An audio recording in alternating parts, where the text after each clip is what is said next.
This morning, reaction is pouring in about Vice President Kamala Harris and former President Donald Trump's highly anticipated debate. For about 90 minutes, the candidates went head-to-head on some of the nation's top issues. They also took some intense shots at one another.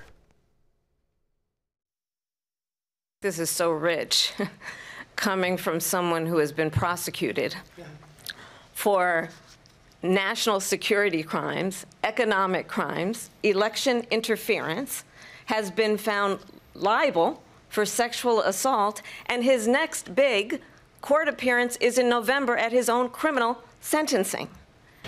So she just started by saying she's going to do this, she's going to do that, she's going to do all these wonderful things. Why hasn't she done it? She's been there for 3.5 years. And we will have a live report from Philadelphia with all the debate's big moments that you may have missed. That's coming up in just 2 minutes. But first, we know that Minnesotans certainly had a lot to say after last night's debate. That's especially true among our local political leaders. Pauline Lee joining us at the live desk this morning with a closer look at some of their reactions. Pauline? Hi, good morning, guys. Yeah, it's really what you'd expect the reaction to be, very much along party lines, and a strong response from our Democratic leaders. So let's start with Democratic Senator Amy Klobuchar, quoting Harris saying, "I intend to be a president for all Americans." Well, she effectively made that case to the country, Democrats, independents, and yes, Republicans. Democratic Senator Tina Smith also said amazing job by Vice President Harris tonight, never losing her focus on the American people and fighting for them, even as Donald Trump flailed and wailed. And Congresswoman Ilhan Omar reacting to the former president's performance last night, saying he just looks sad and miserable. Minnesota Attorney General Keith Ellison quoting Trump saying, "I have concepts of a plan," said the guy who was president for 4 years. This was in reference to Trump's response to repealing Obamacare. Minneapolis Mayor Jacob Frey piggying back on that, saying Sarah, his wife, asked me what my plans were for kid drop-off tomorrow. I told her, I have a concept of a plan. I can't believe my answer wasn't satisfactory. Now, on the Republican side, Representative and House Majority Whip Tom Emmer said the world is on fire, fueled by the Harris-Biden administration's incompetence on the world stage. That's why Putin has endorsed Harris. Vote for Donald Trump if you don't want Kamala Harris to walk us into World War III. And another prominent Republican, former Wisconsin governor and one-time Republican presidential hopeful Scott Walker, posted on X, "Remind everyone that Kamala Harris cannot defend the economic failures since she and Biden took office on January 20th, 2021. We are not better off and will not be until she is out of office."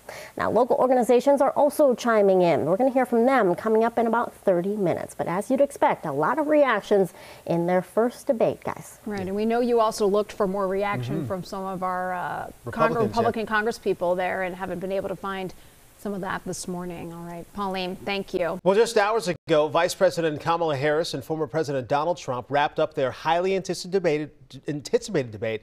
Razor-thin margins currently separate the two in the latest CBS News Battleground polls. The candidates went head-to-head on some of the nation's top issues. So the more than 90-minute debate soon turned into a sparring match over issues like the economy and immigration. Former president spread misinformation about migrants in Ohio, claiming they were stealing pets and eating them.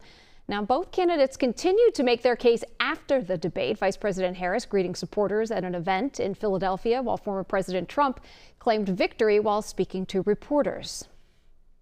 This was my best debate. I thought it was very good. This is very much two different visions for our country. Now, both campaigns will be taking a pause today. This, of course, to mark 23 years since the September 11th attacks. That was video right there of Taylor Swift, because she had endorsed the vice president last night for president.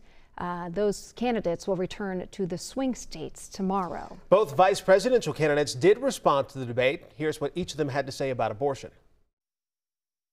The president's been very clear that he doesn't want a national abortion ban. I think in some ways he finds the question a little bit ridiculous, because why are we asking him about legislation that's never going to actually happen, and why he would veto it or not veto it when he says very explicitly that he doesn't support a national abortion ban and he wants these policies to be made by the states. Everything Donald Trump said, that is untrue. The clarity of this is Roe. When you have Roe, you have the protections in place where women make their own decisions with their health care providers, not Donald Trump. So the debate between Senator Vance and Governor Walz, that's coming up on October 1st. You can watch it right here on WCCO. And remember, Election Day, that clock, it is ticking down, now 55 days away. You can count on us to bring you the latest campaign updates on TV and our free streaming service, CBS News Minnesota.